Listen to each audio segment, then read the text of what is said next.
Ça rappelle quand même des mauvais souvenirs. Ouais, bien sûr, c'est vrai. Comment faire pour y remédier cette fois? Bah, gagner, voilà, Mais tout comment? simplement. Comment? Bah, être meilleur que l'adversaire.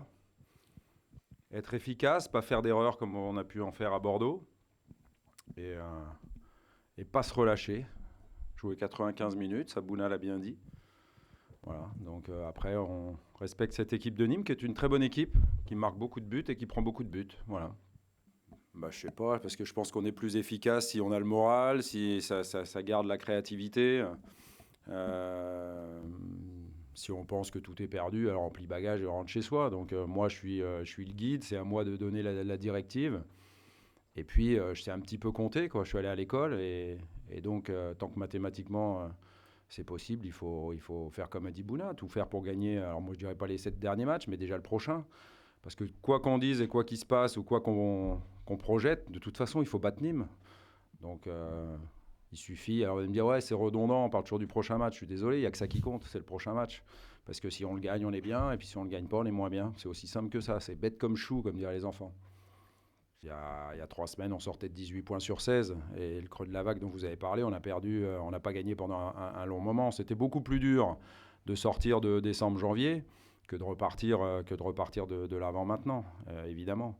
Voilà, donc à Bordeaux, on n'a pas tout bien fait, mais on n'a pas tout mal fait non plus.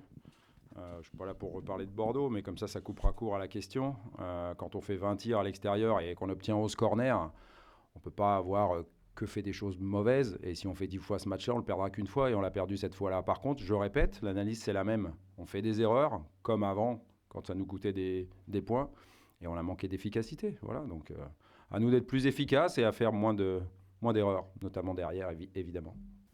Louis joue où je lui dis de jouer. Louis est un formidable homme et un formidable joueur. Voilà. Après, moi j'aime bien le bon sens et la logique. Est-ce que vous pensez que n'importe quel entraîneur se passerait de l'un de ses meilleurs joueurs s'il était à 100%?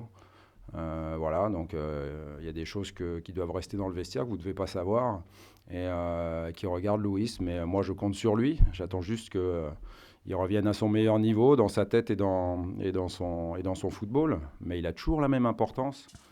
Je l'encourage tous les jours à continuer à être le leader qu'il est, respecter des autres, travailleur parce qu'il travaille.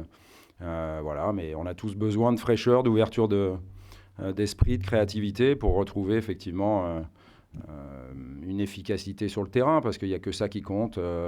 C'est ce qui s'est passé quand on a pris 16 points sur 18. C'est souvent au mérite que les joueurs rentrent dans l'équipe ou pas, et par leur performance, évidemment. Donc voilà, moi je souhaite qu'une chose, c'est retrouver mon grand Luis Gustavo et qu'il reprenne une place dans l'équipe, mais ça ne dépend pas que de moi.